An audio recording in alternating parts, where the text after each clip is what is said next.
প্রধান উপদেষ্টা ডক্টর ইউনূসের পদত্যাগের গুঞ্জন কয়েক ঘন্টার জন্য হলেও টক অব দ্য কান্ট্রি ছিল।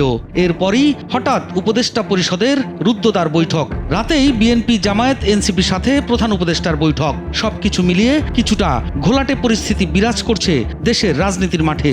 সরকার, রাজনৈতিক দল, সেনাবাহিনী সব মিলিয়ে গত কয়েকদিনে যা কিছু ঘটে গেল তাই নিয়ে দেশের সাধারণ মানুষের মনেও জেগেছে নানা প্রশ্ন।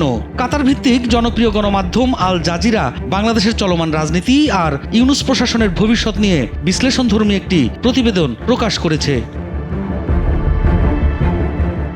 আল জাজিরার রিপোর্টে বলা হয়েছে, দৃশ্যত এটি ছিল আইন শৃঙ্খলা পরিস্থিতি নিয়ে আলোচনা করার জন্য অন্তর্বর্তী সরকারের প্রধান নোবেলজয়ী অধ্যাপক মোহাম্মদ ইউনূস এবং দেশের 3 বাহিনীর প্রধানদের মধ্যে একটি রুদ্ধদ্বার নিয়মিত বৈঠক। তবে 20 মের এই বৈঠক এমন সময় অনুষ্ঠিত হয়েছে যখন সরকারের ভেতরের কর্মকাণ্ড সম্পর্কে অবগত এমন একাধিক কর্মকর্তা আল জাজিরাকে জানান, ঢাকায় ক্রমবর্ধমান ক্ষমতার এক দ্বন্দ্ব চলছে।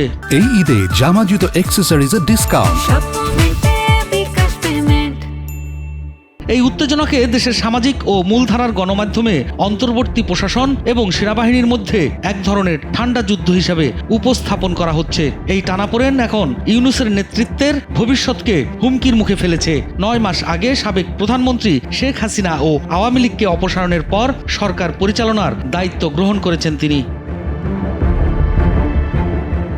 ডক্টর ইউনূস পদত্যাগ করার কথা ভাবছেন এমন গুজব ছড়ানোর মধ্যে ওই বৈঠক অনুষ্ঠিত হয়। তবে গতকাল শনিবার উপদেষ্টা পরিষদের আরেক বৈঠকের পর পরিকল্পনা উপদেষ্টা ওয়াহিদুদ্দিন মাহমুদ সাংবাদিকদের বলেন, প্রধান উপদেষ্টা আমাদের সঙ্গেই আছেন, তিনি পদত্যাগের কথা বলেননি। অন্য উপদেষ্টারাও আছেন, আমরা আমাদের উপর অর্পিত দায়িত্ব পালন করছি।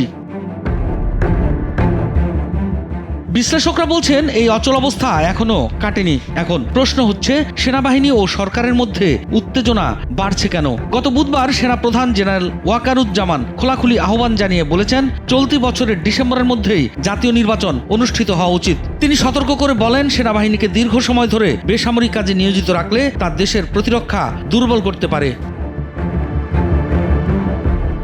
ইংরেজি দৈনিক ডেইলি স্টারের এক প্রতিবেদনে বলা হয়েছে, জেনারেল ওয়াকার ঢাকার ক্যান্টনমেন্টে উচ্চ পর্যায়ের এক সভায় বলেন, বাংলাদেশের প্রয়োজন রাজনৈতিক স্থিতিশীলতা। এটি শুধু একটি নির্বাচিত সরকারের মাধ্যমেই সম্ভব। অনির্বাচিত সরকারের সিদ্ধান্ত গ্রহণকারীদের মাধ্যমে তা সম্ভব নয়। দেশের বিভিন্ন প্রান্ত থেকে ও জাতিসংঘে নিযুক্ত বাংলাদেশি মিশন থেকেও কর্মকর্তারা এতে ভার্চুয়ালি ও সরাসরি অংশ নেন। সবাই পূর্ণাঙ্গ সামরিক পোশাকে ছিলেন, যা ঐক্য ও সংকল্পের বার্তা দেয়। সেনাপ্রধানের মন্তব্যে এই ভিন্ন মতের ইঙ্গিত পাওয়া যায় যে তিনি ইউনূস প্রশাসনের ঘোষিত অবস্থানের সঙ্গে একমত নন।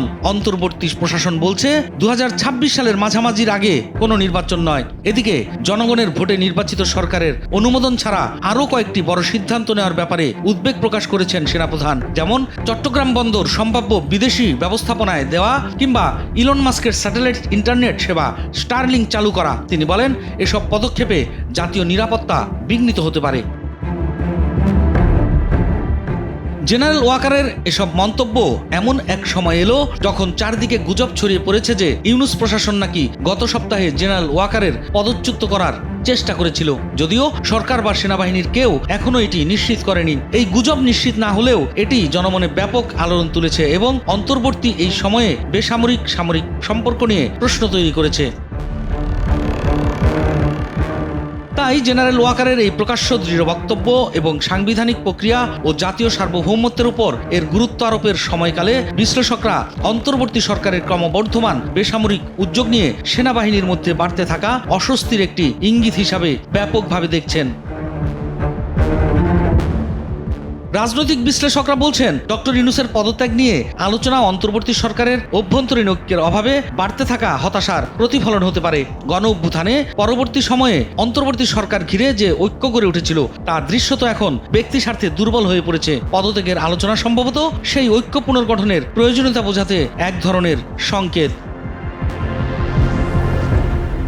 কিন্তু সময় গড়িয়ে চলার সঙ্গে সঙ্গে সবার দৃষ্টি এখন মোহাম্মদ ইউনূসের দিকে। তিনি কি পারবেন দৃঢ় অবস্থান নিতে?